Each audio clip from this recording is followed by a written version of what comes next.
Welcome to Gen Z Hoops, the Gen Z basketball, coaching, and sports business show.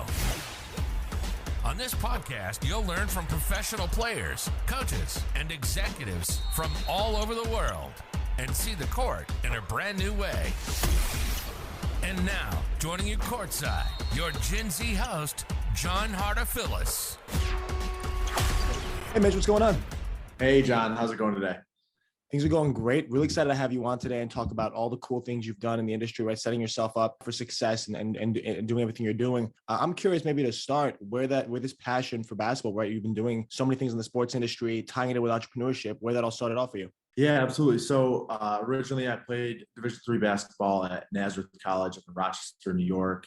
I was there, graduated 2016. You know, my whole life was growing up playing AAU, playing sports, this and that, and, found a really good fit. A great team, great coach, everything, and, just had a nice little career. After that, physically, I just wasn't really able to go on. I thought about doing the whole overseas thing, had some opportunities, but decided to kind of use my marketing degree and get into the business world. I was very fortunate to accept an opportunity with the Charlotte Hornets to do some ticket sales. So I was, in the building all the time, selling tickets, talking to people, getting the opportunity to network and get the chance to just see how the NBA kind of works. Even though I wasn't really with the team, you kind of get how the organizations, work on the back end. So after that, at a certain point, it was, I wanted to get into coaching. I was getting that itch to go back into basketball. So I packed up my bags. I worked, I think it was 12 camps over 13 weeks or something like that, with all my stuff in my car. So just drove around and was going camp to camp, sleeping in dorms, sleeping in my car, showering at the YMCA and playing fitness, all that stuff. And I ended up with an opportunity with the Dallas Mavericks to be a player development intern. So go Mavs. I went down to Dallas and it was just an absolutely incredible year. It was the 2018-19 season. So Luka's rookie year and Dirk's last season. So as you can imagine, just a lot of great memories from that. Wealth and knowledge of these coaches and players is incredible. And I was just there to soak it all up. And after my year there, I went out to Summer League and was doing the whole networking thing. I was going to all the games, talking to as many people as I can. I know you asked about Summer League before we got on, so we'll touch into that a little bit. But ended up taking a job back in Western New York, where I'm from, with the University of Buffalo, with the women's basketball team as a video coordinator. Had a great season. Coach Jack is the best. COVID hit. Some things kind of changed. I got a promotion to the director of basketball operations up there. And then after that, had some different opportunities come up, more on the agency side, getting back to the professional side, and decided to step away from physically on-court coaching for the meantime. So that kind of brings me to where I'm at today. I moved down to Charlotte, North Carolina. I'm working for a company called the CAS-CM and SportsEpreneur, and I'm working in marketing and sales, and what we do is primarily help like-minded sports people take and enhance their small businesses. That's incredible, right? There's so many things to touch on and all that, but the main thing you mentioned, right, that I have an interest in is Summer League, being that I'll be going there next week and really excited for my first time. I mean, what's some advice you'd give to someone maybe like me, someone in my age, my position, that's going there, looking to grow their network as best they can? Yeah, absolutely. And, people have different takes on Summer League and what you can do. A lot of people don't know that, when you go to Summer League, it's not like you can just walk up to Steve Kerr and these guys. They have all the NBA staff and personnel, they have their own little section in the bleachers. So it's not like you can just go buddy and sit in the middle of, 15 NBA employees and just get a job. That's not how it works. The main thing is you got to be conscious about who you're talking to and how many people you're talking to. And when I say that, I mean, there are some people that, they can be friendly and they can do this, but that doesn't mean they're necessarily in the trajectory or they belong in your circle. They can be really nice and you can have a good conversation with them. That's one of those things where maybe that's a quicker conversation. You hand them a business card and you plan a call for outside of Summer League. I found that I've built some good relationships after summer league from having some of those conversations. So there's value in that.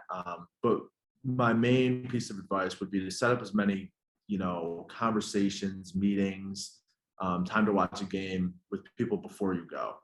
I think that's really the key. And I know right before we hopped on, you mentioned something about lunch and like, hey, how do you do that? Do you pay for it? Do you do this and this? And I'm like, look, it doesn't have to be like the most formal thing, because this NBA staff, they have the lunchroom right downstairs where they get their food at any time between, I think it's like 11 and 6 or something like that.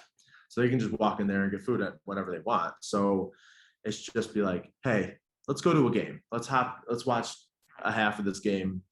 At the end of it, be like, hey, do you know anybody else that might be able to, might be a good person to talk to? And I think that's really just the best approach, taking the time to strategically plan who you're going to talk to. I know it sounds a little like schemy, but it's like, find the people you want to talk to and then see if they have someone in their network, build a real authentic relationship with.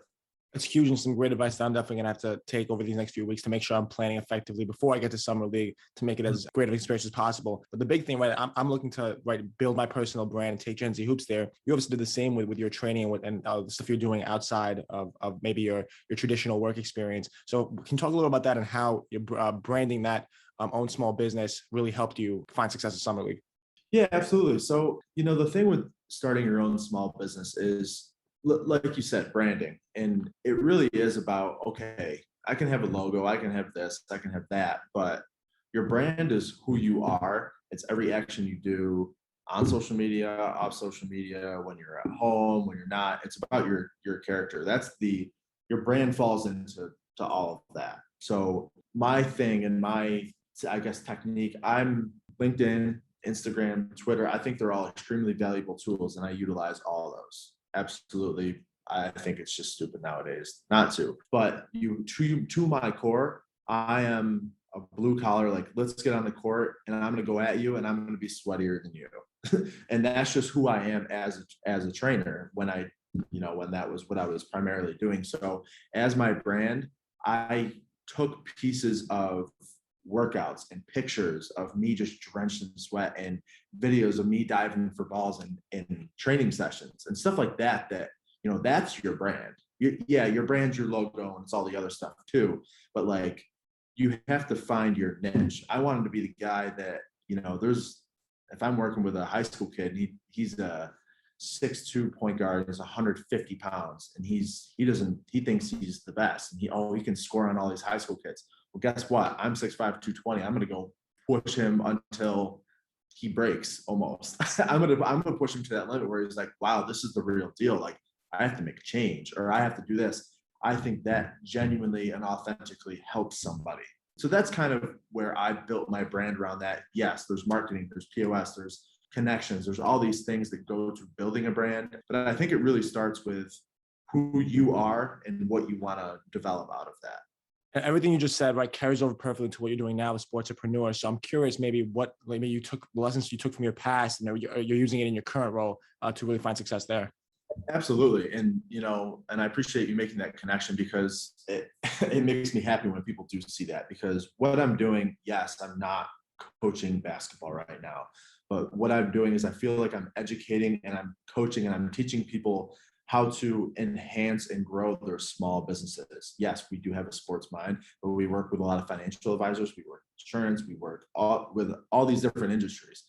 But the people that I'm having great conversations with respect my basketball background, and I respect that their fields are just as important to them as basketball was to me. So I'm teaching them, how can I help build your brand? This is something that worked for me. You got to find you. Like, you got to find what you do best, build that, but be authentic about it and just put out as much content as you can. There's obviously things you don't want to say in content, but every single thing you post, every person you talk to, that's building your brand. So yes, using a lot of those skills of just posting things at certain times, posting things that have certain meaning, why I'm posting things. Like, I just posted something about podcasting the other day because I truly believe that is enhancing people's content and businesses. And I didn't jump on the opportunity to start my podcast until I started working here at SportsEpreneur. And I just recorded an episode. It's getting edited right now, and we have a couple more coming. So content creation and building a brand is everything. And it's what we do for people, and it's what we really embrace here. And if you follow me on LinkedIn, Mitch Ford, you can just check me out and look at it, and it's proof. And you mentioned, right, how big of a medium you think podcasting would be, and talk about maybe the future stuff and how you could see that stuff maybe continuing to grow. I mean, what do you see avenues like podcasting really helping people grow their personal brands through that whole thing? So, and I'll plug in one of our podcasts that we have. It's called Content Matters, and it has a Z at the end. Go check that out. It's great. Our CEO, Eric Asimov, he's incredible. And they're usually short episodes. It's usually snippets of different podcasts. So they're really like 5 to 10 minute things. But one of the things he talks about is the word leverage sounds so bad. It's like, oh yeah, you're gaining leverage to do this to somebody. But like, no, like really leverage in conversation. It's like, okay, you have a podcast. You have this opportunity to be able to talk to people you've never had the opportunity to talk to before. Whether you're in finance or sales or real estate or whatever you're in, if I'm in real estate and I'm investing in a commercial property and I can get a wealthy investor on a podcast with me and we talk about this, what happens after that? What happens the next hour after that podcast? Wow, we had such a great time. Like, let's do something together. And maybe that works. Maybe it doesn't work. Maybe that person knows an insurance person that ends up doing their policy for, what they do. There's a million connections. And, podcasting is just it's the modern new way to get your content out, to talk to people, to build an authentic network, and to really just blow up your brand. You can't get more branding than someone watching you speak about a subject that you're passionate about and talking to other people about that. That's how you get to know a person, and that's how you really cultivate your brand. Obviously some great advice, Mitch, and really paints the picture as to what you could use this kind of content creation for to really advance yourself in the sports industry. So thank you so much for that, sharing that. Where can our listeners maybe find out more about you and the stuff you're doing, and obviously SportsEpreneur?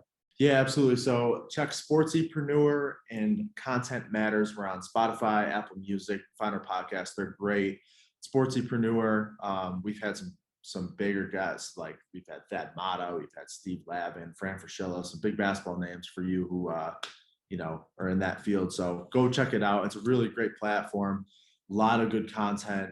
Yeah, if anybody's looking to start a podcast or just develop a website, anything that's creative and building a brand, that's what we do at our core. And being a basketball guy, I kind of know what avenues to take those conversations. So, there's ways for us all to work together, but just connect with me. Again, it's Mitch Ford on LinkedIn, just my headshot, looks just like me, obviously. And we'll go from there. Looking forward to talking to you guys. Thanks for listening to Gen Z Hoops.